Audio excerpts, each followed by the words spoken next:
Yes, considerable delay. They're telling us 2 minutes in the House.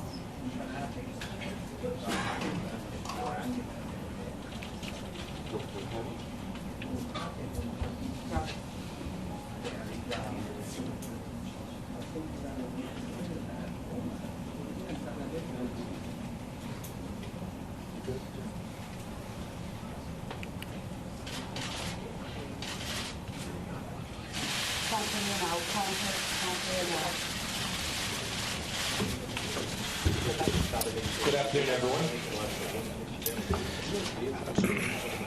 As you know, in addition to my meeting with Vice Chairman Kim Yong-chol, we have teams in Singapore and at the DMZ working with their North Korean counterparts to prepare for President Trump and Chairman Kim's expected summit in Singapore. Through these series of meetings, I'm confident we're moving in the right direction. Today, Vice Chairman Kim and I discussed how our countries could come together to take advantage of the unique opportunity that our two leaders have created through their visions of the future that they have so clearly articulated. Vice Chairman Kim Yong-chol is now planning to travel to Washington to deliver a personal letter from Chairman Kim Jong-un. The proposed summit offers a historic opening for President Trump and Chairman Kim to boldly lead the United States and the DPRK into a new era of peace, prosperity, and security. Our two countries face a pivotal moment in our relationship in which it could be nothing short of tragic to let this opportunity go to waste. In my conversations with Chairman Kim Jong-un in Pyongyang, and today with Vice Chairman Kim Yong-chol, I have been very clear that President Trump and the United States' objective is very consistent and well known: the complete, verifiable, and irreversible denuclearization of the Korean Peninsula. President Trump has also made it clear that if Kim Jong-un denuclearizes, there is a brighter path for North Korea. We envision a strong, connected, and secure, prosperous North Korea that maintains its cultural heritage, but is integrated into the community of nations. We think that, working together, the people of the United States and North Korea can create a future defined by friendship and collaboration, not by mistrust and fear and threats. We sincerely hope that Chairman Kim Jong-un shares this positive vision for the future. We expect both leaders to enter the summit in Singapore that proceeds with their eyes wide open and with a clear understanding of the possibilities for the future.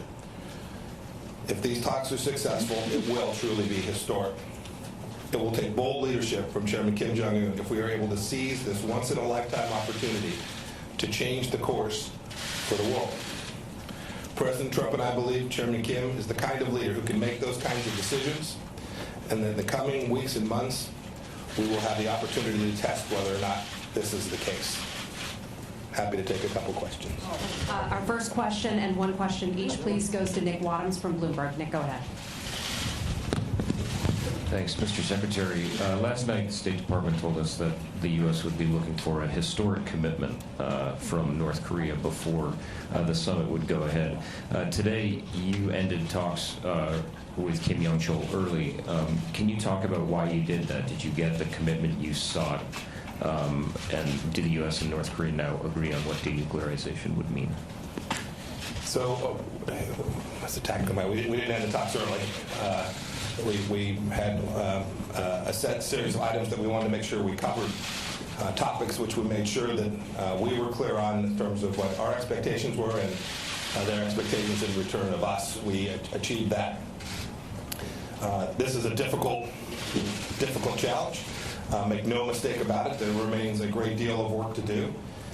And we made progress here as well as at the same time made progress in the other venues the conversations were taking place. We had all the time we needed today to make the progress that was achievable during our time here in New York City. Our next question goes to Michael Gordon from the Wall Street Journal. Sir, following up on that, a senior State Department official, same person who spoke to us last night, also indicated that the United States hopes to persuade North Korea that its security doesn't depend on on nuclear weapons. You've now had 3 meetings with him and spent some hours with him. Do you feel that you've been successful yet in doing that, or is the difficult in settling this issue the reason why President Trump is now talking about the possibility of having 2 or 3 summits and not just trying to break the back of these issues in a single meeting? Yeah, this is make no mistake about it. President Trump, this administration completely understands how hard this problem is. There's a long history where North Korea has viewed its nuclear program as providing the security that it needed for the regime. The effort now is to come to a set of understandings which convince the North Koreans of what President Trump has said. If we're able to achieve it, if the North Koreans are prepared, in fact, to denuclearize, this includes all elements of their nuclear program, if we convince them of that in fact their security is greater, that in fact the real threat to their security is the continued holding onto of that nuclear weapons program and not the converse. We've had lots of conversations around that. The true test, of course, comes when we actually achieve this. But many conversations have been had about how we might proceed, what the path might be forward, so that we can achieve both the denuclearization that the world demands of North Korea and the security assurances that would be required for them to allow us to achieve that. Next one to Mark Raddatz from ABC News. Secretary Pompeo, you call it a proposed summit. Will we find out whether it's a go tomorrow? And also, you looked the Vice Chairman in the eyes. You have been with him in the room. What accounted for the progress? This has been such a roller coaster ride. The summit was off.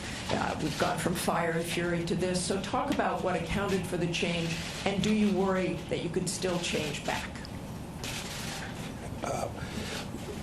So, Martha, I have had the chance to meet Chairman Kim Jong-un twice, and now Kim Yong-chol 3 times. Have spent a great deal of time with each of them. I believe they are contemplating a path forward where they can make a strategic shift, one that their country has not been prepared to make before. This will obviously be their decision. They'll have to make that. They'll have to choose, as I just spoke about, they'll have to choose a path that is fundamentally different than the one that their country has proceeded on for decades. It should not be to anyone's surprise that there will be moments along the way, that this won't be straightforward, that there'll be things that look hard and times it appears there's a roadblock and sometimes perhaps even perceived as insurmountable. Our mission is incredibly clear. It is to continue to push forward. The President has directed me to push forward to test the proposition that we can achieve that outcome. So I know everyone's following this minute by minute and hour by hour. This is going to be a process that will take days and weeks to work our way through. There will be tough moments. There will be difficult times. I've had some difficult conversations with them as well. They've given it right back to me, too. They're decades into this challenge, and so one not ought to be either surprised or frightened or deterred by moments where it looks like there are challenges and difficulties, things that can't be bridged. Our mission is to bridge them so that we can achieve this historic outcome. And on the proposed summit, will we know tomorrow whether there will actually be a summit? Don't know. Don't know the answer to that. And our final question goes to Adam Shapiro with Fox News. Let me just say, Martha, while we may not know tomorrow, I will tell you, we've made real progress in the last 72 hours towards setting the conditions, right? So your question really goes to what are the conditions? The conditions are putting President Trump and Chairman Kim Jong-un in a place where we think there can be real progress made by the 2 of them meeting. It does no good if we're in a place where we don't think there's real opportunity to place them together.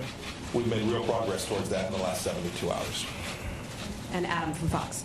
Secretary Pompeo, you talk about complete denuclearization of the peninsula. So my question is about this and the impact on our allies. You know, what concerns does the United States have about exposing South Korea and our Asian allies like Japan to greater, perhaps, Chinese influence if there is, as part of the deal in the future, a drawdown of U.S. military presence in South Korea? I'm not going to talk about today, nor at any time during the negotiations, about the elements of what the shape of the agreement looks like. Those are things that ought to be held so that the leaders have all the freedom they need to make the right decision. So with respect to the drawdown, it's obviously a DoD issue. I'm not going to speak to that today. What I can say is this. I've been the Secretary of State now for 30-odd days, I think. There is no daylight between the South Koreans, the Japanese, and the United States with respect to our approach to how we resolve this issue with respect to North Korea. I've spoken to my counterparts there. I've spoken to President Moon. We understand their concerns. We understand the risks that can be posed to them. And an agreement that we reach will provide an outcome that each of those countries can sign on to as well. But is there the potential for the creation, for lack of a better term, of a vacuum that the Chinese could then put in, whether it be economic, political, or militarily? The Chinese are moving all around the world today. Let's be clear. The risk of that is real everywhere, not just in this particular space. We're keenly aware of it, and I am confident that the things we're talking about with respect to North Korea will not enhance the risk of that to any significant degree. We wouldn't do that to the South Koreans or the Japanese, two of our most important allies in the region. Right. Everyone, thank you. Thank you very so much. much. Great to see you. Are we going to Singapore?